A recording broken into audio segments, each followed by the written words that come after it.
নমস্কার, আমি ঈশানী। সামনেই আলোর উৎসব অর্থাৎ দীপাবলি, আর এই সময় আরাধনা করা হয়ে থাকে মা কালীর। বিভিন্ন রূপে ভক্তরা তার আরাধনা করে থাকেন। আর শহর কলকাতা বলতেই কালীক্ষেত্র বোঝায়। এই কলকাতার আনাচে কানাচে রয়েছে অনেক কালী মন্দির। সেরকমই আজকের একটা প্রসিদ্ধ কালী মন্দিরের খোঁজ দেব, জানাবো এই মন্দির সংক্রান্ত সম্পূর্ণ ডিটেলস। এখানে আসতে গেলে আপনারা শিয়ালদা থেকে হাতিবাগান বা শ্যামবাজারগামী কোনো বাসে উঠে চলে আসতে পারবেন হেদুয়া পার্ক স্টপেজে। এবার এই হেদুয়া পার্কের এই রাস্তাটি ধরে মিনিট সাথে হেঁটে গেলেই পেয়ে যাবেন আজকের গন্তব্যটি। এই মন্দিরটি নিস্তারিণী কালীবাড়ি বলেই বিখ্যাত। আমরা কিছুক্ষণ মাত্র হেঁটেই চলে এলাম মন্দিরের একদম সামনে। দশমহাবিদ্যার প্রথম দেবী হলেন কালী, আর সেই কালীক্ষেত্র কলকাতার বুকের এই মন্দিরটি প্রায় 200 বছরের পুরনো। 1865 খ্রিস্টাব্দে আর 1272 বঙ্গাব্দে শ্রী ঈশ্বরচন্দ্র নান মন্দিরটি নির্মাণ করেন।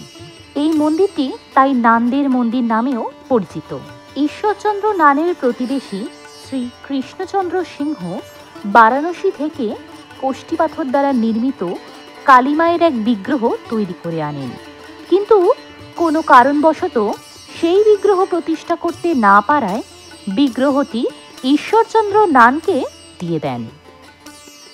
পরবর্তী সময় ঈশ্বরচন্দ্র নান বর্তমান নবরত্ন মন্দিরটি নির্মাণ করেন 1865 খ্রিস্টাব্দ নাগাদ।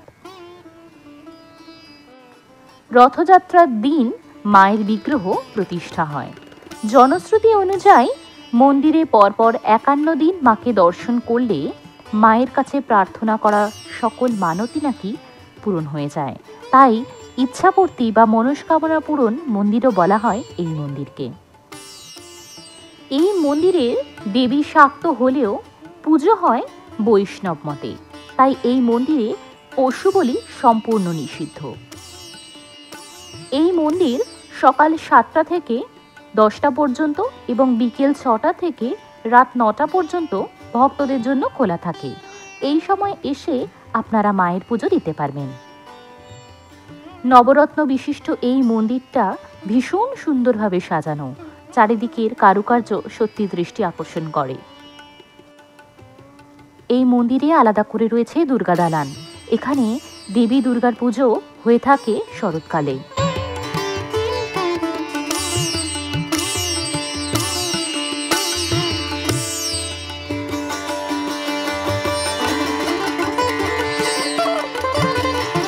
এই মন্দির প্রবেশের বাঁ দিকেই রয়েছে একটি নারায়ণশিলার মন্দির। এই নারায়ণশিলা এখানে সারা বছর ধরে পুজো করা হয় এবং পূর্ণিমা তিথি এবং বিশেষ উৎসবে এখানে আড়ম্বর দেখা যায়।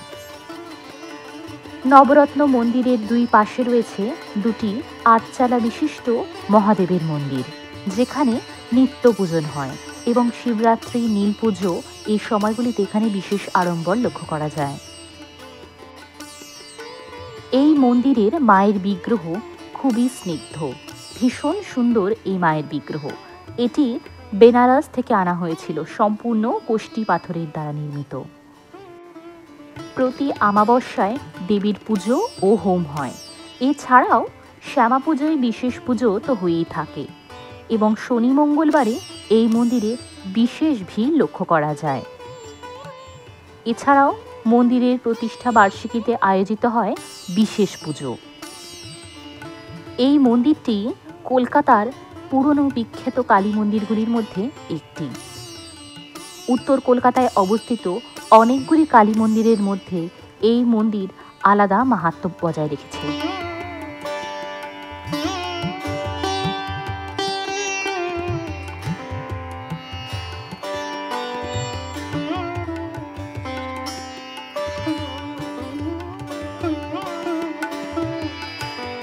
মন্দিরের বাইরেই রয়েছে ফুল মিষ্টির দোকান। আপনারা চাইলে এখান থেকে মায়ের পুজোর সামগ্রী সংগ্রহ করতে পারেন। ঘুরে দেখলাম কলকাতার এক কালীক্ষেত্র। ভীষণ ভালো লাগলো এই প্রাচীন কালী মন্দিরটি ঘুরে। জানালাম সমস্ত ডিটেলস। আপনারাও উত্তর কলকাতায় অবস্থিত এই প্রাচীন কালী মন্দিরটি এসে পারলে ঘুরে যাবেন। আজকে এতটুকুই, দেখা হবে অন্য ভিডিওতে। Till then, bye by.